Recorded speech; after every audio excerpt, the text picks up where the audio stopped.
texto sagrado, 1 Pedro, capítulo 4, verso 7, assim diz a palavra de Deus: o fim de todas as coisas está próximo. Portanto, sejam criteriosos e sóbrios para poderem orar.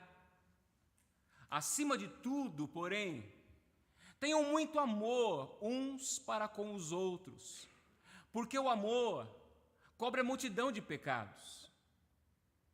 Sejam mutuamente hospitaleiros, sem murmuração. Sirvam uns aos outros, cada um conforme o dom que recebeu, como encarregados de administrar bem a multiforme graça de Deus. Se alguém fale de acordo com os oráculos de Deus.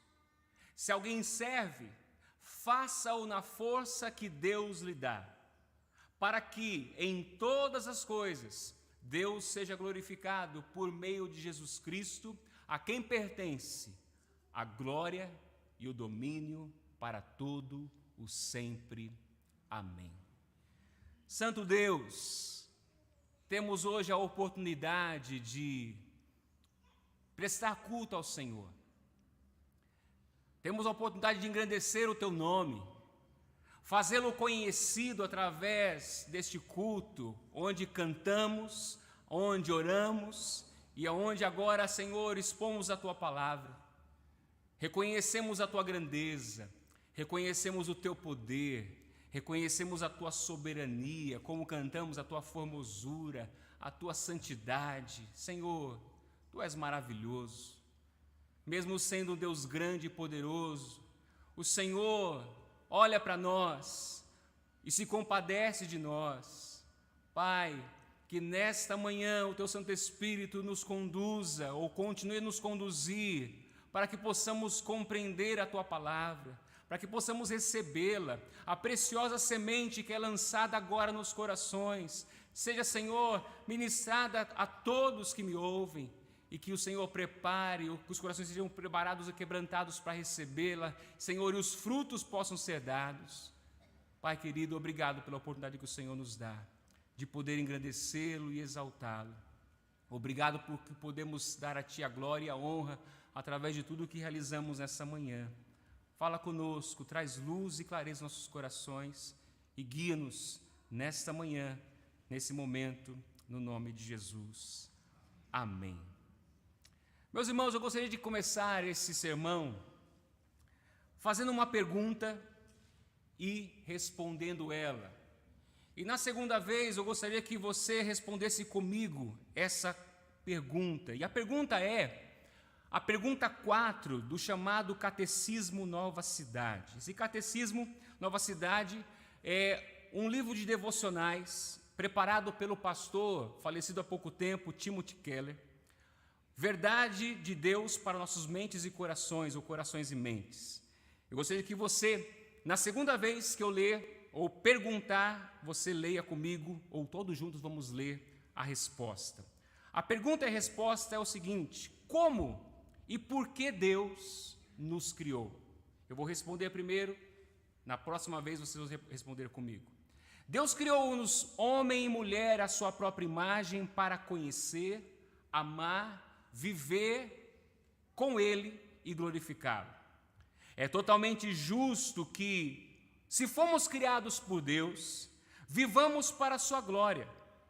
Então vamos responder juntos? Eu vou perguntar e quando eu terminar a pergunta, começamos a leitura da resposta. Como e por que Deus nos criou? Respondemos: Deus criou-nos homem e mulher, à sua própria imagem, para conhecer, amar, viver com Ele e glorificá-lo.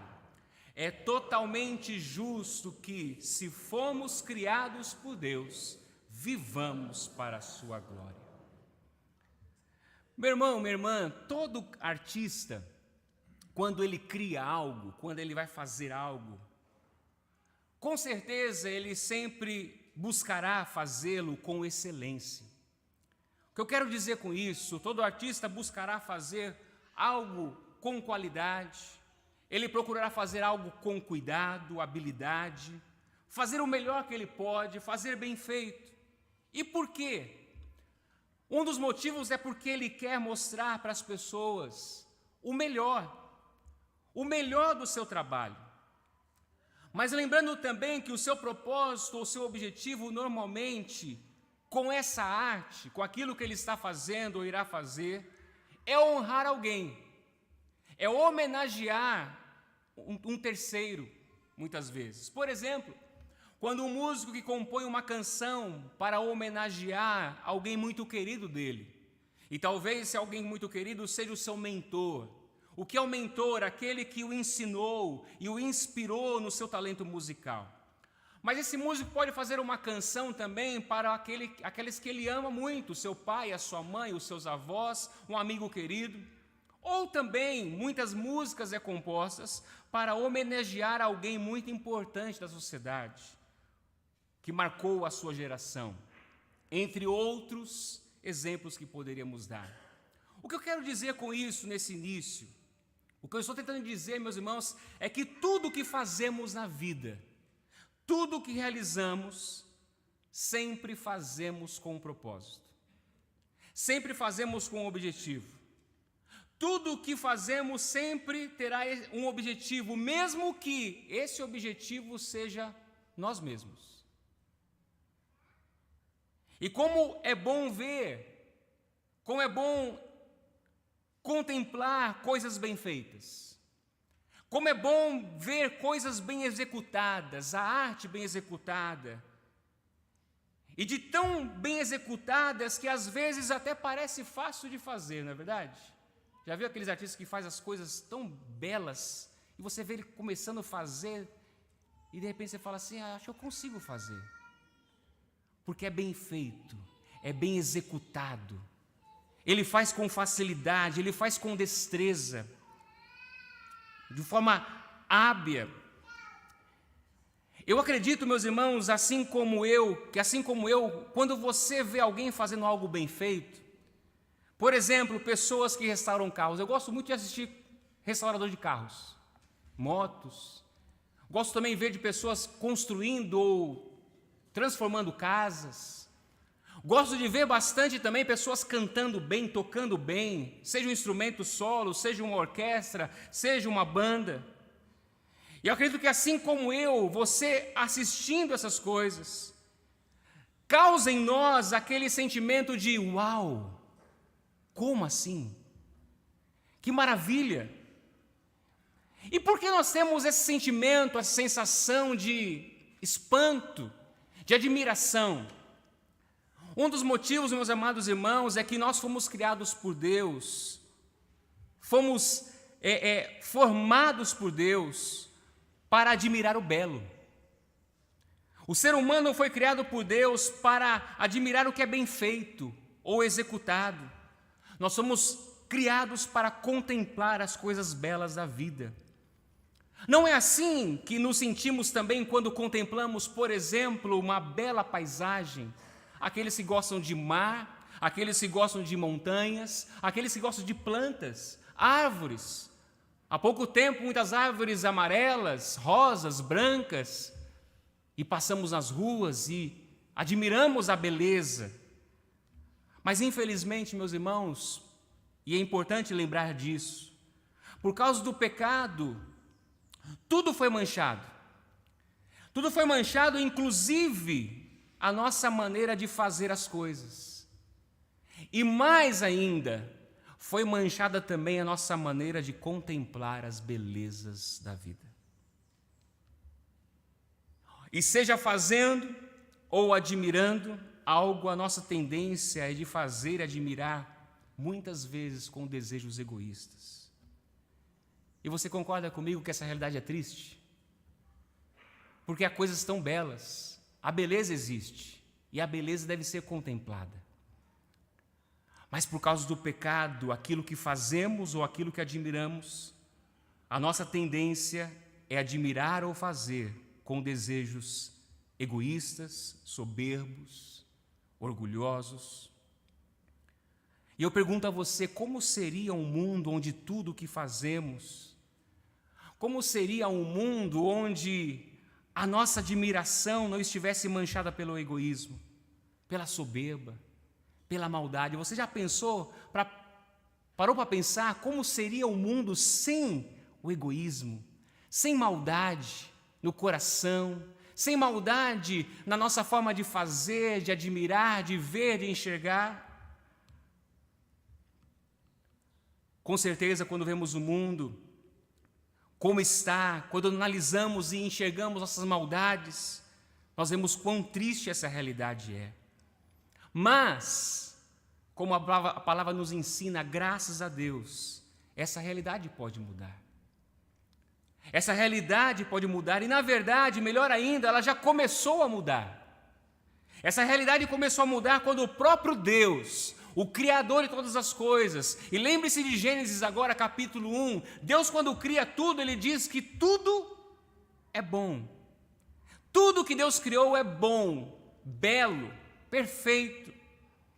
Esse mesmo Deus que criou tudo bom, mas que por causa do pecado do homem, tudo foi manchado e deturpado, o egoísmo entrou, o orgulho entrou. Esse mesmo Deus agora, Criador dos céus e da terra, envia a solução. Ele envia o seu único filho para restaurar todas as coisas. E eu tenho certeza que muitas vezes nós questionamos a Deus nesse sentido, mas Deus, se Jesus já veio, se Ele já veio para morrer e morreu, se Ele veio para morrer, morreu e ressuscitou, e se Ele ressuscitou, parece que nada mudou, o que está acontecendo? Aonde está o que a Bíblia diz, que Ele veio para restaurar todas as coisas? O que precisamos lembrar, meus amados irmãos, é que antes de ascender aos céus, ou seja, antes de subir aos céus, Jesus, onde Ele está agora, à direita de Deus Pai, Ele deixou os seus discípulos, aos seus discípulos, ou melhor dizendo, deixou à igreja uma missão. Ele deixou à igreja a missão de fazerem mais discípulos de todas as nações. E isso já vem acontecendo há quase 2000 anos. Eu estou dizendo isso porque o versículo 7, a qual nós lemos no primeiro domingo deste mês, fala que o fim de todas as coisas está próximo. E quando nós lemos um texto como esse, algumas perguntas como essa que eu acabei de falar, surgem na nossa mente, mas eu tenho ouvido isso há tanto tempo. Sim. E muitos aqui, ou a maioria de nós, ou todos nós, vamos continuar ouvindo e vamos morrer, e outros ouvirão ainda, até que Cristo volte.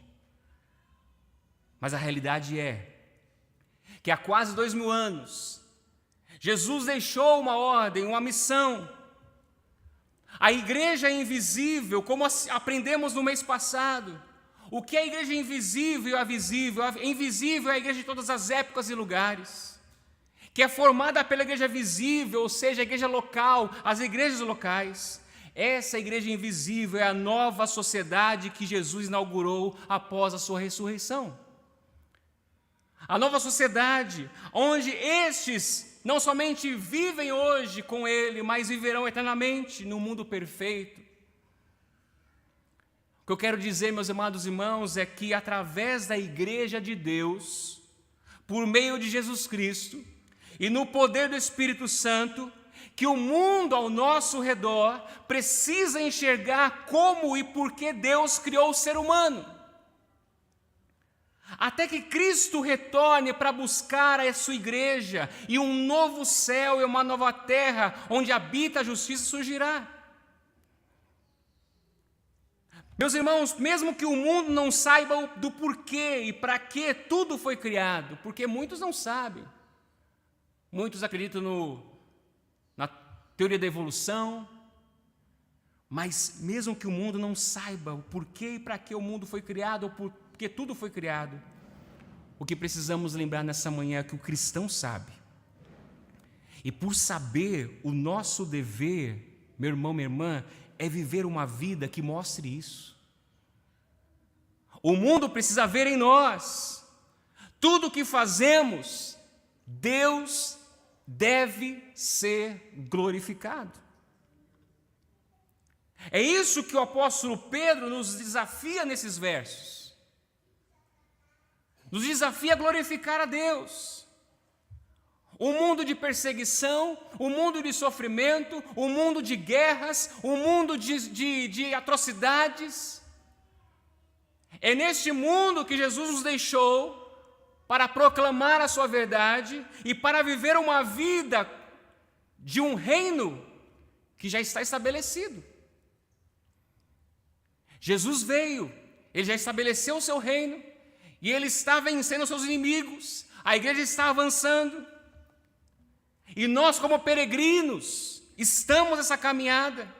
E o nosso desafio é justamente viver praticando tudo aquilo que temos aprendido ao longo desses últimos domingos. A oração, o amor, a hospitalidade, onde edificamos uns aos outros para que Deus seja glorificado. E é justamente o tema desse sermão: em todas as coisas, Deus seja glorificado. Hoje nós vamos falar do versículo 11. E o versículo 11 diz o seguinte: se alguém fala, fale de acordo com os oráculos de Deus. Se alguém serve, faça-o na força que Deus lhe dá, para que em todas as coisas Deus seja glorificado por meio de Jesus Cristo, a quem pertence a glória e o domínio para todos sempre. Amém. Mas para entendermos melhor o versículo 11, precisamos voltar rapidamente ao versículo 10. E se você olhar para a sua Bíblia, o versículo 10, Pedro exorta os irmãos dessas igrejas, desses lugares espalhados, dispersos naquela região. Ele exorta para que eles servissem uns aos outros com o dom que cada um recebeu. E como vimos na semana passada, que todos devem servir. Por quê? Porque todos têm ao menos um dom para contribuir na edificação da igreja. Pedro acabou de dizer que todos receberam dons, versículo 10. E, portanto, todos devem participar de uma forma ou outra. E isso, meus irmãos, é muito bom porque somos lembrados que somos dependentes uns dos outros. Somos lembrados que somos importantes uns para os outros também. No corpo de Cristo, ninguém é melhor que ninguém. Se somos dependentes de Deus, também somos dependentes uns dos outros. E quando lemos o versículo 11, que lemos mais uma vez, quando lemos esse verso, a princípio parece que Pedro está falando apenas sobre mais dois dons: o dom de falar e o dom de servir. Mas o que eu acredito que ele esteja dizendo ou nos ensinando é sobre dois tipos de dons. Dois tipos de dons que ele expressa de duas maneiras: os dons expressados primariamente através de palavras e os dons que são expressados através de ações. E a pergunta que precisamos responder enquanto nós lemos esse texto e aprendemos com ele é: como o cristão então deve exercer os seus dons? É isso que Pedro nos responde no versículo 11. Como o cristão deve exercer os seus dons? Nós já vimos, repetindo no próprio versículo 10, que nós devemos administrar bem. Bem o quê? A multiforme graça de Deus. Já vimos que Deus nos chamou e nos deu dons e espera que sejamos fiéis e bons mordomos da sua graça. Isso quer dizer o seguinte: já que temos os dons necessários, e já que somos administradores da multiforme graça de Deus, somos mordomos, cuidamos dele, desse dom que ganhamos, o versículo 11, Pedro diz, e começa dizendo, versículo 11, a parte A: se alguém fala, fale de acordo com os oráculos de Deus. O primeiro ponto é justamente esse: falar de acordo com a palavra de Deus. Essa expressão, se alguém fala, parece que, em primeiro lugar, significa que todos os tipos de ministério da igreja, que usam primariamente palavras, por exemplo, a pregação, o ensino, devem fazê-lo de acordo com os oráculos de Deus. Aquele que prega, aquele que ensina, deve fazer de acordo com a palavra. E hoje nós poderíamos pensar também naqueles que escrevem livros. Poderíamos pensar naqueles que escrevem textos, artigos, devocionais. Ou também aqueles que compõem letras de música, como eu citei agora, o exemplo de um músico que compõe letras. Eu acredito, meus irmãos, que a exortação é para que todos estes que exercem os dons, que usam palavras, todos, Pedro está dizendo, tenham a palavra de Deus como guia. Tenham a palavra de Deus como a sua orientação. Tenham a palavra de Deus como a sua base. Como povo de Deus, você vai concordar comigo, é natural que aquilo que nos conduz nessa vida seja a palavra de Deus. E por que é natural isso? Porque não faz sentido, concorda que não faz sentido você ser chamado filho de Deus e viver conforme o seu achismo? Eu sou filho de Deus, mas eu vivo como eu quero. Não faz sentido, se somos filhos de Deus, não faz sentido nós vivermos baseados nos nossos próprios pensamentos. E não se engane, cristão. Não se engane, crentes em Cristo Jesus.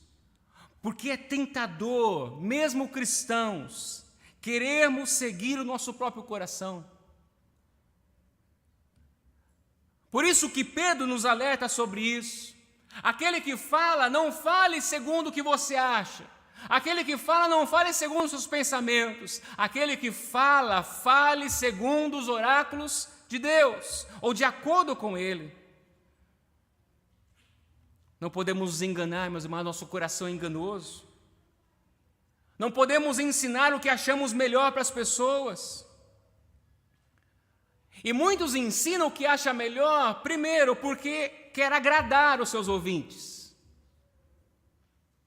Ou até mesmo quer agradar a si mesmo. Precisamos lembrar nessa manhã, meus irmãos, que Jesus não nos chamou para ensinarmos uns aos outros aquilo que nós achamos. Mas Ele nos chamou para falar e ensinar, como Ele diz em Mateus 28, 18 a 20, tudo aquilo que Ele ordenou. Portanto, o que Pedro está dizendo é que aquele que prega, aquele que ensina na igreja, ele deve fazer com reverência. Ele deve fazer com total reverência, porque ele não está falando de si, o entendimento dele, sabedoria humana. Ele está falando, deve falar de acordo com o falar de Deus. E aqui, meus irmãos, é importante dizer o que temos falado, mas reforçando dentro desse versículo 11. Uma igreja só pode ser fortalecida, uma igreja só pode ser edificada de maneira saudável, se em tudo o que envolve os dons, que usam primariamente as palavras, falem, ensinem, preguem, cantem, de acordo com os oráculos de Deus. Você percebe ou você enxerga, consegue enxergar o quão sério é a posição daqueles que são colocados para exercer ministérios da palavra? O quão sério, meus irmãos, eu te pergunto nessa manhã, o seu pastor ou os que pregam em sua igreja têm falado de acordo com os oráculos de Deus? Aqueles que ensinam em sua igreja, aos adultos, aos jovens, às crianças, têm falado e ensinado de acordo com os oráculos de Deus? A sua igreja só canta música que estejam de acordo com os oráculos de Deus? São perguntas importantes para fazermos uma reflexão. Por isso, meus irmãos, é necessário periodicamente fazermos uma avaliação de como estão sendo exercidos esses ministérios de palavras em nossa igreja ou nas igrejas. E isso começa com uma autoavaliação, concorda comigo? Começa comigo, começa com autoexame. Eu comecei dizendo, nesse primeiro ponto, que quando Pedro diz se alguém fala, significa em primeiro lugar, está se referindo aos ministérios que usam primariamente as palavras. Mas, pense comigo, isso não quer dizer que os outros cristãos podem ficar mudos. Os outros cristãos podem ficar tranquilos, com a boca fechada, não preciso me incomodar porque eu não ensino, eu não prego, eu não falo, então eu não vou me importar com essa exortação, com esse ensino de Pedro. Por isso, em segundo lugar, eu acredito que essa exortação também se dirige a todos. Essa exortação se dirige a todos os cristãos. Por quê? Para que nos relacionamentos usemos as palavras de Deus como nosso diálogo. Ou melhor, as nossas conversas, os nossos relacionamentos como igreja, até mesmo diante do mundo, precisa estar baseado, firmado, fundamentado, guiado pela palavra do Senhor. Por exemplo, todos são chamados a encorajar uns aos outros. Todos são chamados, os cristãos são chamados para aconselhar uns aos outros. E quando fazemos isso, portanto, a palavra deve ser nosso guia. E eu te pergunto mais uma vez, como poderemos falar de acordo com os oráculos de Deus, se não nos alimentarmos da palavra? Como poder falar ou como cumprir essa palavra, essa ordem de Pedro, essa exortação de Pedro, se nós não nos alimentamos da palavra? Se não exercitamos as disciplinas espirituais que Deus nos deixou? É incoerente se nós não nos alimentamos de algo e queremos viver de acordo com aquilo. Não há como você, meu amado irmão, minha amada irmã, falar ou as suas palavras estarem de acordo com a palavra se a palavra do Senhor não está no seu coração. Se você tem se alimentado de muitas coisas, menos a palavra, ou pouco dela. Todo cristão, meus irmãos, precisa conhecer e estar familiarizado com a palavra de Deus. Pois como Pedro também escreveu no capítulo anterior, versículo 15, capítulo 3, versículo 15, ele diz que o crente precisa estar sempre preparado para responder a todo aquele que pedir razão da esperança que tem. Eu te pergunto, você está preparado para responder de acordo com a palavra?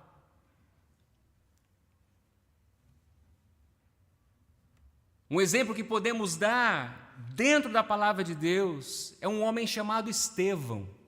Você pode ler essa passagem lá em Atos capítulo 6 e 7. Estevão foi um dos 7 homens escolhidos pelos apóstolos, pela igreja na verdade, para servir as mesas, lá em Atos capítulo 6. E por que foram escolhidos 7 homens?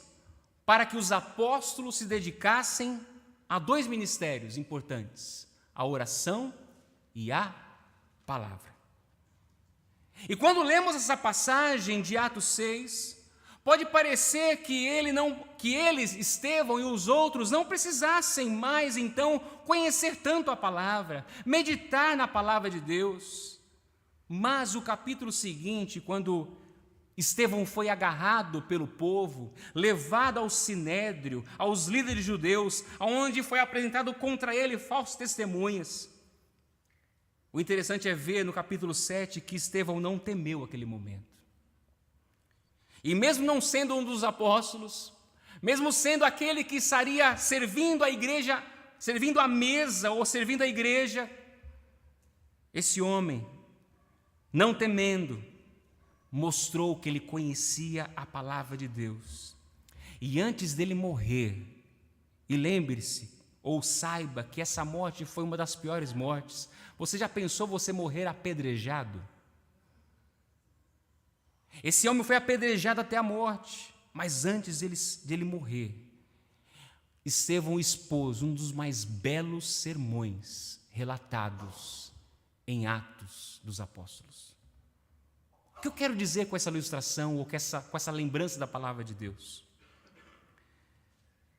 É que para falarmos de acordo com a palavra de Deus, meus irmãos, precisamos guardar essa palavra no coração. Precisamos exercitá-la. E não há como exercitar a palavra de Deus sem leitura, a oração que nos ajuda e também a ajuda que temos que ter e dependemos uns dos outros. Mas Pedro continua. E a pergunta é: como o cristão deve exercer os seus dons? E já que temos o que é necessário, como ele disse no versículo 10, versículo 11 ele continua dizendo: se alguém serve, faça-o na força que Deus lhe dá. O segundo ponto é justamente servir com a força de Deus. Se devemos falar de acordo com a palavra de Deus, Pedro agora diz que o serviço a Deus e o serviço uns aos outros deve ser na força que vem de Deus. E mais uma vez aqui, se alguém serve, parece se referir primariamente aos dons considerados, aqueles que envolvem ações. Já vimos isso no versículo 9, a hospitalidade. Quando lemos, por exemplo, Romanos 12, 8, Paulo vai falar sobre a ajuda aos necessitados, a liderança, aquele que preside e aquele que contribui também. São serviços de ações. Ou podemos dizer também que esse servir seria tudo que uma igreja local necessita para a sua organização. Tudo que uma igreja local precisa para realizar, por exemplo, um culto como esse. E até mesmo aqueles detalhes que muitos executam, mas que não aparecem como os outros dons, mas que são tão importantes para a igreja de Cristo. Meus irmãos, a igreja desde sempre foi chamada a servir. A palavra usada bastante no Novo Testamento é diaconia. A diaconia, ou seja, o serviço na igreja, sempre foi algo necessário, como lemos no relato de Atos 6. O serviço é necessário. Tanto necessário que os apóstolos, juntamente com a igreja naquele momento em Jerusalém, escolheram 7 para servir as mesas. E aqui eu preciso fazer um parênteses. Por quê? Porque é necessário fazer uma distinção entre o ofício diaconal e o serviço de todos os cristãos. Guarde isso. Existe o ofício diaconal e existe o serviço de todos os cristãos. O ofício diaconal é um chamado. E por que é um chamado? Um ofício, porque, como tal, ele precisa seguir alguns critérios. Ele precisa seguir alguns requisitos que Paulo escreve a Timóteo, 1 Timóteo 3, 8 a 13. O que eu quero dizer com isso, meu irmão, minha irmã, é que nem todos os cristãos foram chamados para ser diáconos. Mas todo cristão é chamado a servir uns aos outros. Perceba que há familiaridade, similaridade, mas são duas coisas diferentes. Então, quando Pedro diz: se alguém serve, faça na força de Deus, significa, meus irmãos, que tudo o que fazemos no corpo de Cristo, tudo o que fazemos em nossas vidas, devemos fazer na dependência de Deus. Não no esforço humano, não na capacidade humana. É claro que isso não significa que quando servimos uns aos outros, Não exige de nós um trabalho, um esforço. É claro que dá trabalho. Tudo dá trabalho na vida. Precisamos levantar cedo, precisamos tomar banho, precisamos nos trocar, fazer comida, precisamos ir, levantar, pegar peso. Ou seja, sempre precisaremos de esforço. Mas quando eu digo que não podemos nos apoiar no esforço humano, significa que o cristão, meus amados irmãos, reconhece que toda a capacidade que ele tem de fazer algo, mesmo que ele seja hábil naquilo que ele faz, mesmo essa capacidade vem de Deus. O cristão reconhece que a sua habilidade, a sua força, a sua saúde, a sua disposição, tudo vem de Deus. E quando nós não enxergamos isso, quando nós não entendemos isso, ou tentamos caminhar como nós queremos, ou de acordo com a nossa força, um dos motivos de ficarmos esgotados facilmente, onde muitos até desistiram de servir a igreja local, é que fizeram ou fazem apoiados na sua própria força. E quantos não só fizeram apoiados em sua própria força, mas como vimos no ponto 1, deixaram de ser guiados pela palavra de Deus.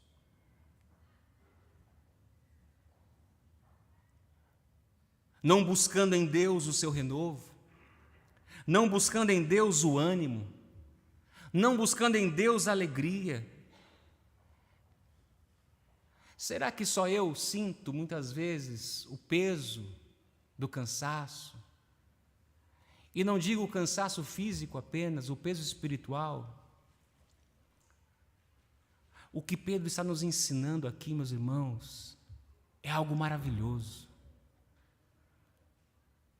Todos que servem, e na verdade, todos servem, como já vimos no versículo 10, devem fazer não na sua força, porque a sua força acaba. A sua força é frágil. Tem dia que você acorda animado, mas tem dia que você acorda sem energia. E não é somente a energia física, é emocional, é espiritual. Por isso que Pedro nos exorta a buscar em Deus, aquele que serve, faça o que faz, na força do Senhor.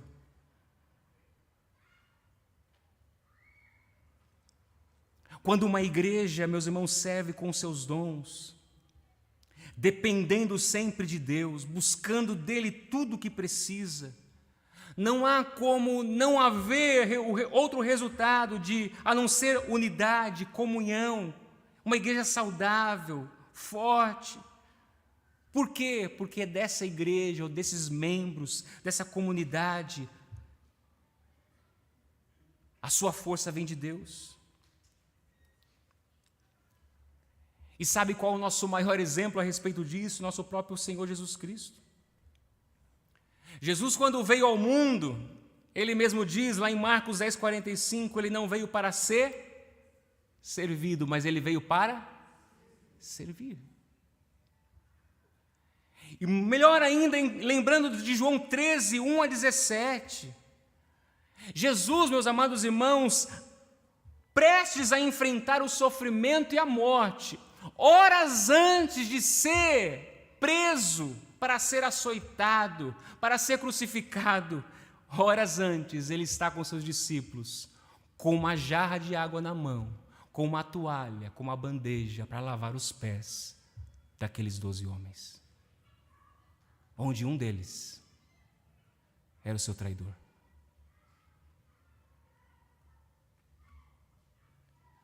E Jesus ali no texto de João 13, ele nos ensina e diz para os seus discípulos: assim como eu fiz, faça vocês também, uns aos outros. Jesus, em muitos momentos do seu ministério, nós lemos isso em Marcos capítulo 1, verso 35. Depois de ele ter ensinado por horas, pregado por horas, curado enfermos, por horas, o dia inteiro. Ele vai dormir e descansar, mas de madrugada ele acorda para fazer o quê? Orar ao Pai. Eu não tenho dúvida que ele orava dizendo: Senhor, Pai, me fortalece para mais esse dia. Me fortalece para mais essa jornada. Me fortalece para mais o ensino que eu vou trazer àquelas pessoas. Por isso eu quero te desafiar nessa manhã, meu irmão, minha irmã,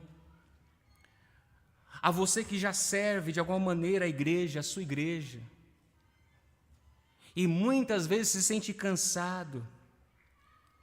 Como eu já disse isso no outro domingo, antes de fazer qualquer coisa, ou antes de executar o seu serviço, comece a fazer assim: busque a Deus.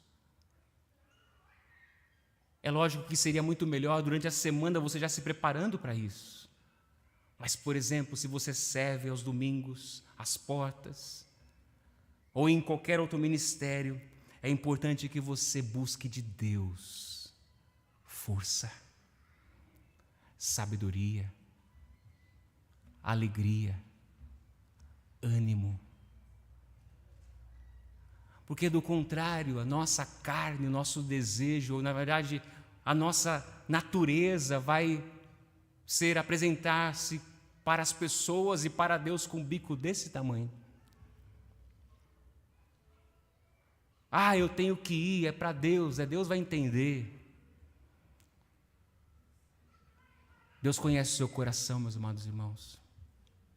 E porque Ele conhece, Ele diz para você e para mim: sirva na minha força,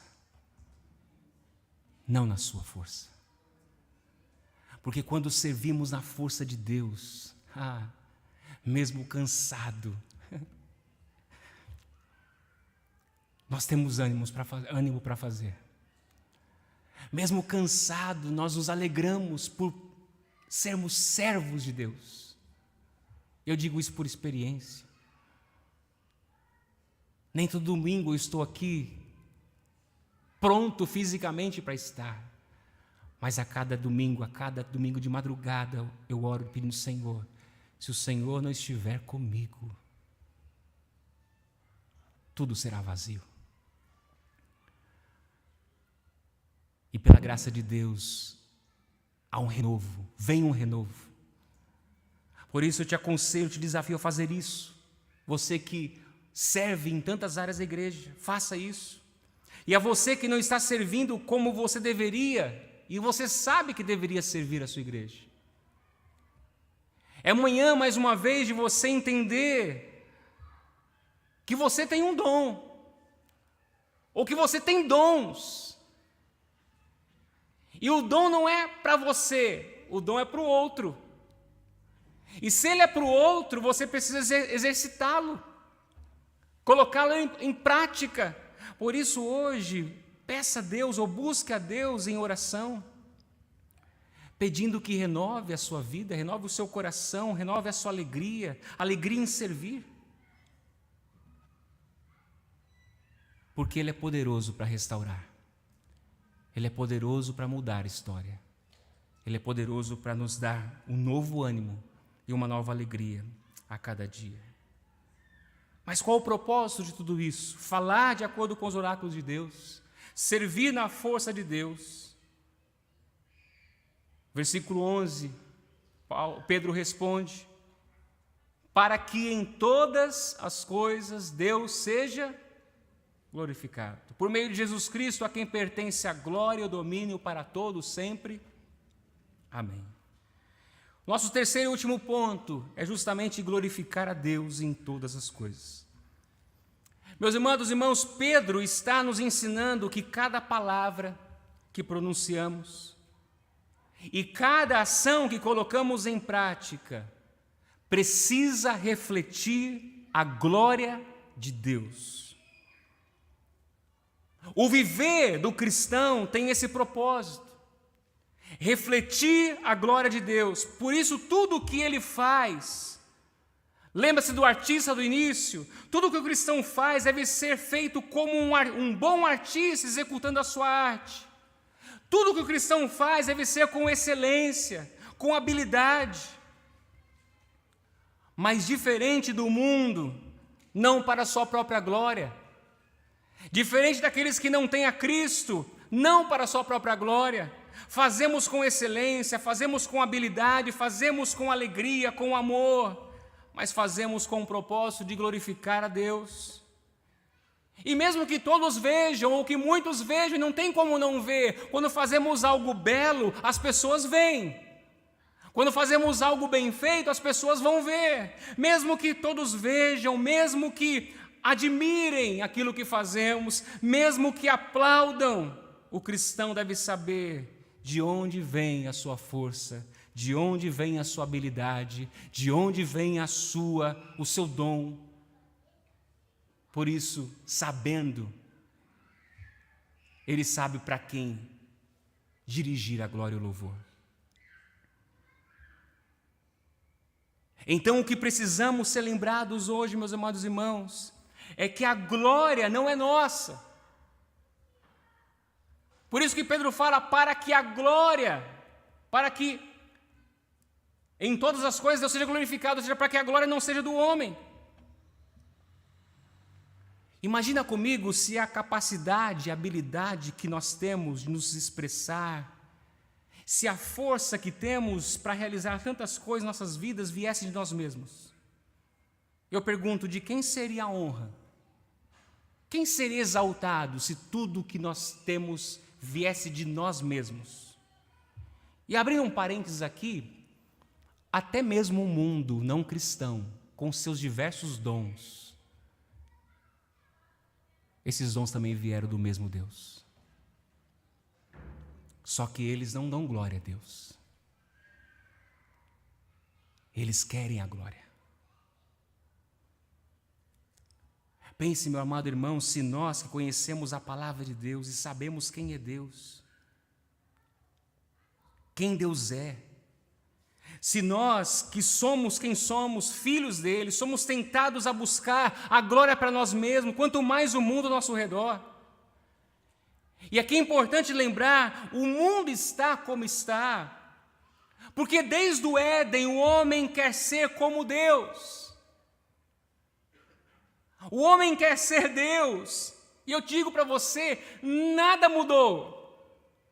O ser humano sem Deus, ele quer ser Deus. Todos querem receber glória, todos querem dominar sobre os outros. E enquanto o ser humano continuar buscando essas coisas, ou viver assim, aquilo que tanto buscam, nunca terão a paz, nunca terão a verdadeira alegria, nunca terão o ânimo que vem de Deus, a satisfação, o prazer. E eu pergunto novamente, como seria um mundo onde tudo o que fazemos, como seria um mundo onde a nossa admiração não estivesse manchada pelo egoísmo, pela soberba, pela maldade ou por tantos males? E à luz da palavra de Deus, precisamos lembrar hoje que a única maneira de todas as coisas caminharem perfeitamente é o ser humano dando glória a quem é de direito, a Deus.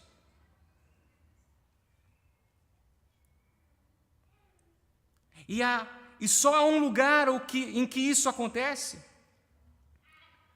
O mundo não dá glória a Deus, mas existe um lugar aonde a glória é dada somente a Deus, ou melhor, pelo menos deveria ser esse lugar. E qual lugar é esse? A igreja local, onde os santos estão reunidos, onde os crentes servem uns aos outros, com amor, com hospitalidade, com alegria, com prazer, com dedicação, com excelência. A igreja deve mostrar a quem pertence a glória. E como a igreja faz isso? Primeiro, servindo bem uns aos outros, cada um conforme o dom que recebeu. Em segundo lugar, tendo como a sua fonte o próprio Deus. E em terceiro lugar, dando a Ele a glória. Quando nós lemos, meus irmãos, o livro de Atos, capítulo 2, verso 46 e 47, nós vemos ali como os primeiros cristãos glorificavam a Deus na maneira como viviam suas vidas, uns com os outros. E sabe qual era um dos resultados? As pessoas do mundo eram atraídas para eles.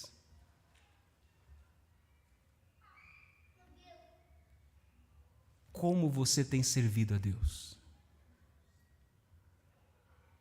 O seu serviço, ou o seu dom, ou o dom que você tem sido para a glória de Deus?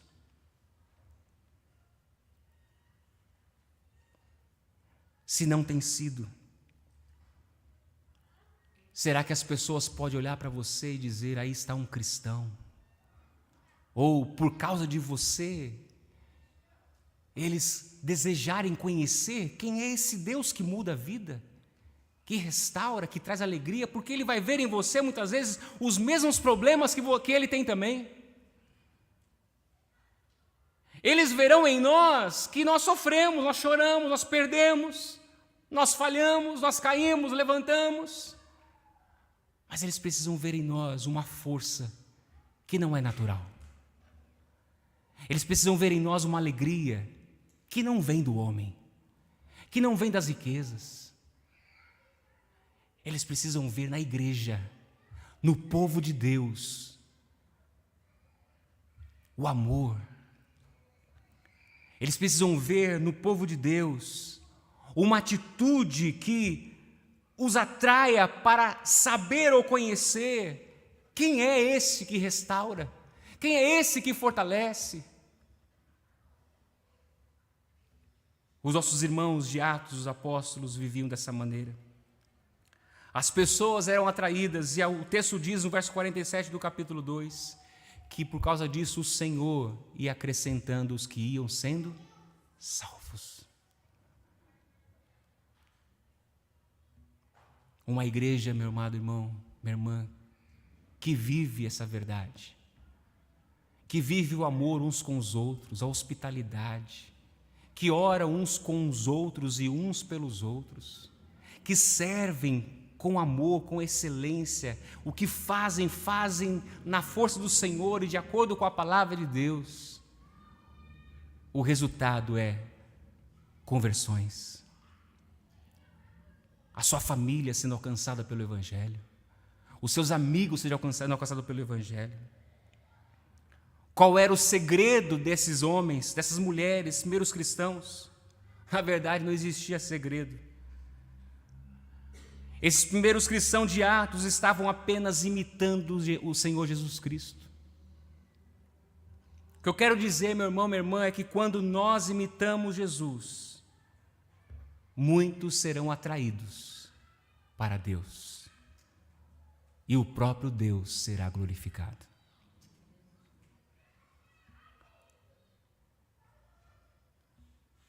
Mas só conseguiremos glorificar a Deus por meio de Cristo.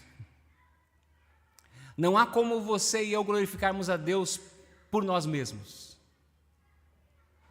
Porque somente por meio de Cristo, como Pedro nos diz, isso pode acontecer.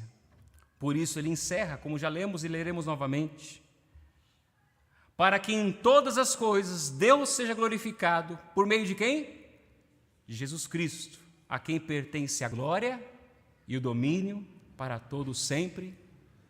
Amém.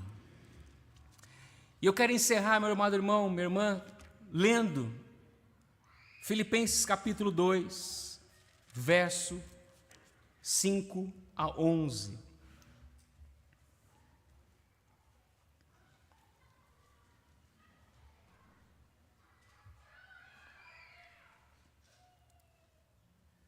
Para lembrarmos o que Jesus fez e é. Paulo, à igreja de Filipe, ele escreve o seguinte: tenham entre vocês o mesmo modo de pensar de Cristo Jesus. Imitem a Cristo, que mesmo existindo na forma de Deus, não considerou a ser igual a Deus algo que deveria ser retido a qualquer custo. Pelo contrário, ele se esvaziou, assumindo a forma de servo, tornando-se semelhante aos seres humanos. E reconhecido em figura humana, ele se humilhou, tornando-se obediente até a morte e morte de cruz. Por isso, também Deus o exaltou sobremaneira e lhe deu o nome que está acima de todo nome, para que ao nome de Jesus se dobre todo o joelho nos céus, na terra e debaixo da terra, e toda língua confesse que Jesus Cristo é Senhor, para a glória de quem? De Deus Pai. Imitemos a Cristo, amemos uns aos outros, nos esforcemos para servir como Cristo serviu. Que Deus abençoe você, que Deus abençoe a sua vida, que Deus fortaleça a sua fé, que Deus firme os seus passos, que Deus aperfeiçoe os seus dons e que você busque dele a força para continuar caminhando, que você busque dele a direção na sua palavra para continuar sendo um porta-voz do Evangelho a todos que estão ao seu redor. Que Deus seja glorificado.